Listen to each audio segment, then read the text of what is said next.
Se liga só na história do Léo.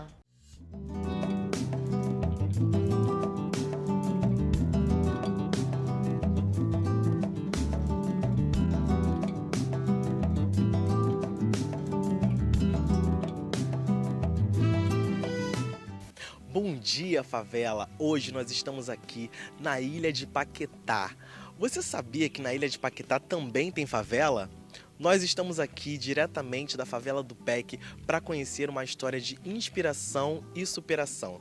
Depois de 2 décadas vivendo em dependência química, Léo Mota, hoje escritor, autor de 2 livros e palestrante, vai contar um pouquinho da sua história hoje. Confere aí.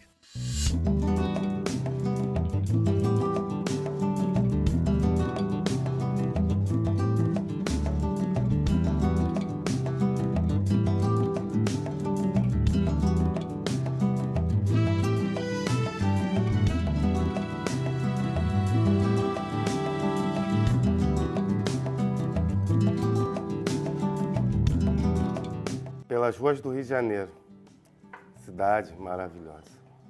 Mais um cidadão brasileiro, pai de 3 filhos, 35 anos e agora morador de rua. Sou Léo Mota, 42 anos, palestrante, conselheiro em dependência química, um homem preto, estudante de escola pública, cria da favela, e um ex-morador de rua e escritor. Então, a vida nas ruas, é difícil, chega a ser desumano e cruel. Porque quem está na rua depende muito do próximo, E eu me coloquei na posição difícil de esmolar e nem todos estão dispostos a estender a mão. Foi nas ruas que eu passei os piores momentos da minha vida, E 2 maiores humilhações por sentir fome e a outra por sentir sede. Com fome, eu entrei na padaria, em Copacabana, do lado de fora do balcão, avistei uma senhora com o rosto angelical, seus cabelos grisalhos, e me aproximei. Pedi àquela senhora que me pagasse um pão. Ela não disse nem sim, nem não, ela só se virou e cuspiu no meu rosto. Eu saí daquele lugar, me sentei às portas e fui às lágrimas, porque eu não nasci ali, eu não cresci ali, mas cheguei naquela situação. E o pior de tudo é a incerteza que eu carrego até hoje. Se eu sofri uma agressão num lugar que eu não entrei para xingar, ofender, roubar, só entrei para pedir, até hoje eu não sei se a violência que eu sofri foi pelo tom da minha pele, se foi pelo meu pé que estava ao chão, se foi pela minha condição de rua.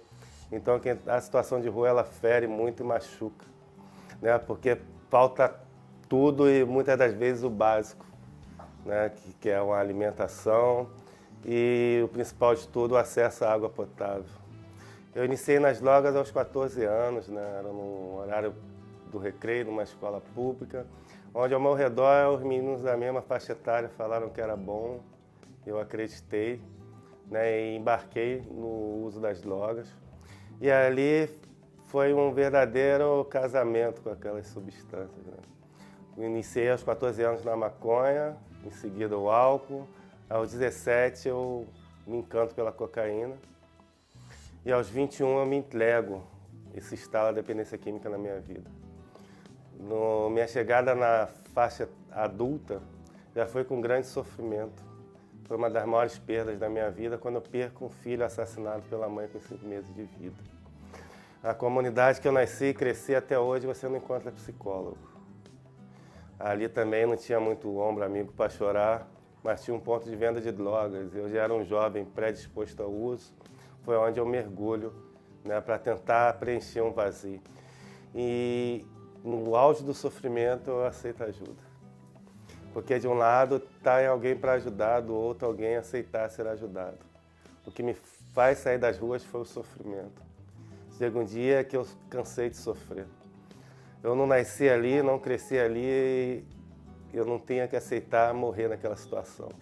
Depois eu venho e lanço os livros, Os livros, na verdade, eles surgem com um grito, porque no Rio de Janeiro, a maioria dos bairros, infelizmente, você vê alguém sofrendo deitado numa calçada.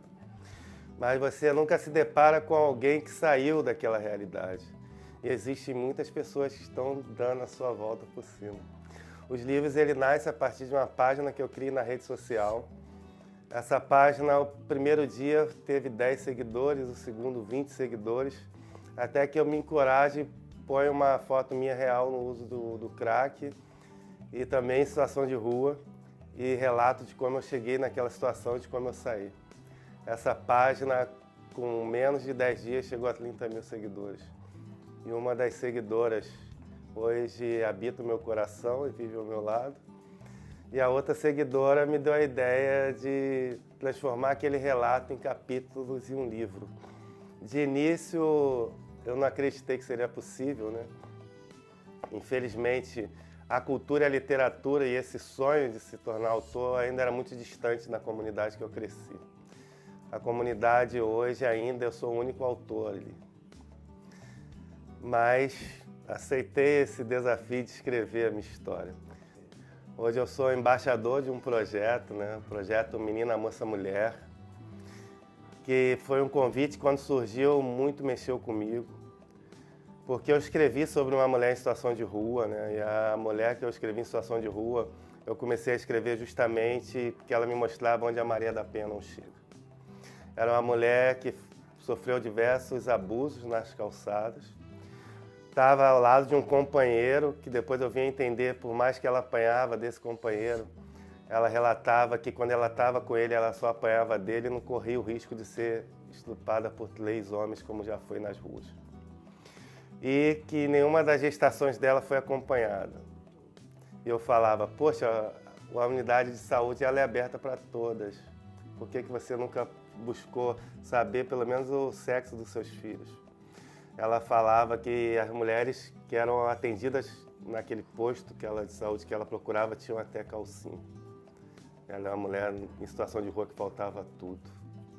Então, quando eu sou convidado a ser embaixador de um projeto voltado a mulheres em vulnerabilidade e em situação de rua, aquilo muito mexeu comigo. Hoje moro em Paquetá, né, na favela do PEC. Muitas pessoas não sabem que aqui em Paquetá, né, uma ilha fantástica, né? Cheia de pontos aí atrativos, tem comunidades, né? Tem favelas, e aqui tem favelas, mas é uma realidade muito diferente muitas das vezes, né? São estruturas aconchegantes, acolhedoras, né? Onde aqui, exclusivamente na favela do PEC, os moradores se unem para cuidar do seu local. A vista de início já é apaixonante, eu me apaixonei. Então já vim de imediato me mudar para cá, de um passeio virou um desejo para a vida toda. Pelas ruas do Rio de Janeiro, cidade maravilhosa, mais um cidadão brasileiro, pai de 3 filhos, 35 anos e agora morador de rua.